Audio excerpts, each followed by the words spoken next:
Hey guys, Dallas here. Have you ever had a misconception about something?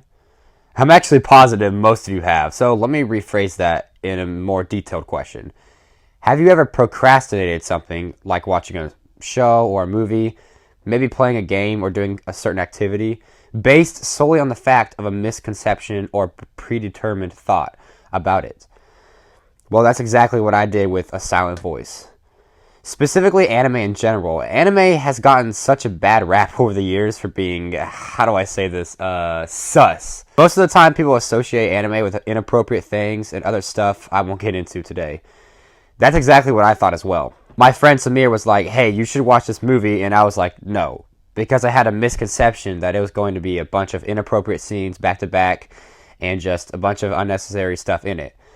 Then I decided to finally watch it, and I was happily mistaken. So in this video, I'm going to explain some of the movie and how it changed my perspective on anime. If you haven't already, subscribe for more content like this, and let's get into it.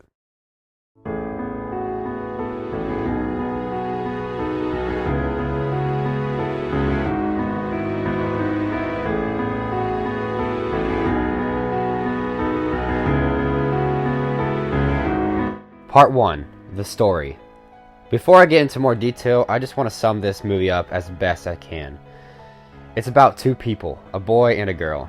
A girl arrives in this boy's school, and you can immediately tell there's something off about her. The main thing is, students and teachers have to tap her on the shoulders to talk to her. What's her problem? Well, she's deaf. Hence the name of the movie, A Silent Voice. The boy then for some reason develops a hatred for this girl. Maybe in his mind he's angry because she gets the attention. He's jealous of her. He can't understand why everyone is so fascinated with this girl, with this deaf girl that just started coming to the school, and he can't comprehend her kindness to him. Many things contribute to his actions, but nonetheless this boy, named Shoya, decides to bully this deaf girl.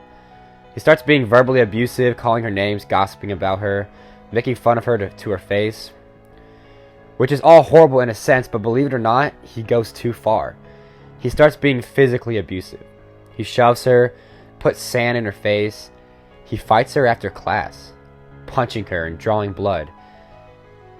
This is where the movie shifts gears. At first I thought it was going to be a happy rom-com about two people meeting and falling in love, but instead I was sitting in my bed watching a girl get beat up. Why did he do this? Why was he being such a jerk and a horrible person to this poor girl? Well, he doesn't understand her. And what he doesn't understand, he fears. So after this, you'd think she would retaliate, hate this person with all her heart. But instead, she doesn't react. She wants to be friends with this person. She continues to try to be nice to this boy until she finally moves away, losing all contact with him. Years later, he finds her again and apologizes to her, and they become friends. Shoya develops this social anxiety and is depressed because of everything he did to her. The movie does a great way of showing this by showing X's on everyone's faces. This is his perspective. He shut everyone out. Shoya and Shoko become fast friends, developing a friend group, going out together, having fun, just spending time together, making up for lost time. But it doesn't last long. Things start to get out of whack. People get hurt. After a fallout with their friend group, Shoko blames herself for all the horrible things that happened to Shoya during this time. She thinks everyone was pitying her. She thinks her own friends didn't deserve her. She thinks even her own world doesn't deserve her. Even though Shoya kind of deserved it all after the things he did as a child, Shoko goes so far as to trying to end her life. But Shoya saves her. Such an amazing story, and I'm going to go into a little more depth here in a minute, but this movie really changed what I thought of anime for this reason. The story is so complex and tackles so many different themes like bullying and suicidal thoughts. I never would have guessed that anime could be like this. I would have never guessed that anime could make a world a better place. Part 2. The Runtime. I started out with this movie thinking it was going to be your average romance movie with some drama and such and then end. Like I was thinking probably about 45 minutes or an hour. This movie is legit 2 hours. 2 hours. I don't think I've ever seen an animated movie in general that is 2 hours. The pacing in this movie is so good. We get a good amount of time with the characters as kids, and then we get to see them as adults, and it feels like they actually grew up, and it feels like we grew up with them. There aren't any rushed scenes, at least in my opinion. Everything flows so naturally into the next bit, and I feel like they could have given us even more screen time with these characters. The plot develops nicely, and it never goes on any rabbit trails or anything unnecessary. Every scene in this movie is beautiful, and it is very important. The last 30 minutes or so really blew me away, and I think they just used all the time they had perfectly for this movie. With all that said, the main reason this movie changed me is because of the themes they tackled. Part 3, the theme. This is where everything changed for me. Now that you know a little about the story and the runtime, I want to talk about the themes in this. A Silent Voice really goes deep in the thoughts and patterns of these characters. Shoya is this depressed guy that feels like he has nothing to live for anymore. He even goes so far as to take all his money out of his bank, write a note to his mother, and say goodbye to his world. He tries to fall off a bridge, but something stops him. The thought of ending it eventually fades, but he still feels hollow inside. He feels like something is missing. You can tell right out of the gates that this character is broken. We see the consequences of his actions from his past. He shuts everyone out. He has no friends and is very, very, very depressed. The movie does such a good job of talking about these things, and us viewers get to see a character that is sad. Something that we get to feel as well. I think too many times nowadays, shows and movies are too afraid to tackle things such as depression. They don't want people to get sad. They want people to be happy. They want people to feel satisfied. But that's not real. That's not real life. Whatever happened to real stories? Ones like this. Stories that become so real in your mind because they're talking about something you're going through right now. The personality of Shoya is one I can relate to, and I'm sure a lot of us can. He wants to start over, redeem himself. But can one truly be redeemed from such a horrible past? Shoko is this happy go-getter whose personality seems kind of off, seeing how she was abused as a kid. But she is enjoying her life. She has a lot of friends. She goes out and hangs out with them. She goes to class. She's just enjoying everything that's been given to her. But she is still haunted by her past. She feels like she deserved to be hated in a way. She feels like she deserved to be beaten because she is a deaf girl and that she's different from all the kids. But as soon as she meets Shoya, all these things come back to haunt her. The past creeps up on her again. She tries to walk away kindly, ignoring Shoya, but he stops her and asks if they can start over. Well, she decides to try. She becomes good friends with Shoya and acts like nothing happens. But once their friendship starts falling apart, once things go bad, she blames herself. She doesn't want anyone to feel bad for her. She doesn't want anyone to pity her. So she ends up pitying herself. We see that she hates herself. She hates her disability. She thinks she deserved to get bullied all those years ago. Shoko is selfish in a sense, thinking only of herself at this point. She forgets that she still has friends and family that love her. She eventually makes a horrible decision. All these thoughts, all these emotions, finally bubbling up inside her, and she goes so far as to jump off a ledge. All these themes tackled and everything culminating in this climactic scene that I still think about. This scene right here changed everything I thought anime was. This movie in general made me rethink my predetermined views and made me really get into anime. So, speaking of that scene, what happens? What is she doing? Hey, Shoko? Shoko?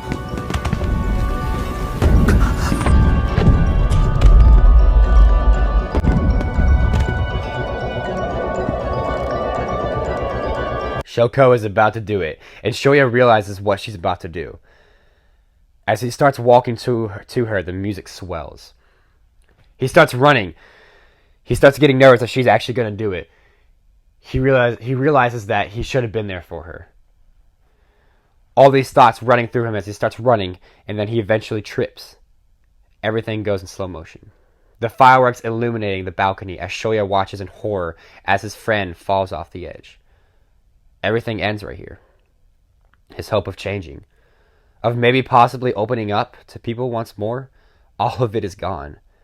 All is lost. At least that's what he thinks, and that's what the viewer thinks. Except now we get a shot of her falling. Then we see a hand clasp onto her hand. Shoya reaches out his hand, and he saves her. This broken girl who was abused and hated as a child is saved by the one person who we would have never thought possible. Her abuser. This depressed man who shut himself off from society and never wanted anything to do with this girl is now her savior. After saving her, however, he ends up falling off and taking severe injuries. They end up making up at the hospital in a beautifully shot scene where they're both running towards each other. The night sky glistening on their but mere human forms, and then they see each other, and all is well. These two scenes are so powerful. It's made up of so many parallels to the first half of the movie, and it's also so well written. These two broken characters ending up saving each other. Shoya gets his redemption. But why him? Why not someone that deserved to get the glory of saving someone's life? Some good characters. There's many minor characters in this that I think they write really well, but I'm not really going to get into any of them today. But a lot of them could have saved her. They could have realized what happened. They could have been the ones to go up there and stop her, talk her out of it.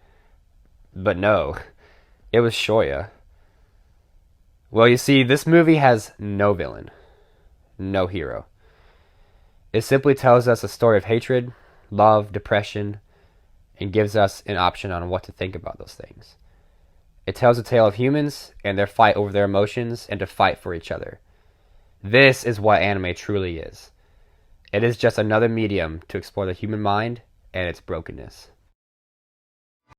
Part 5. The ending.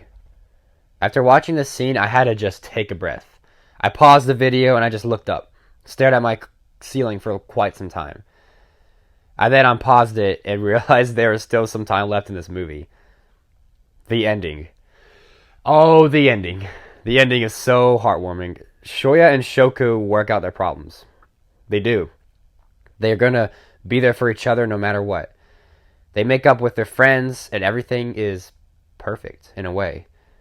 We get this scene where Shoya looks around him and he comes to terms with his anxiety and depression.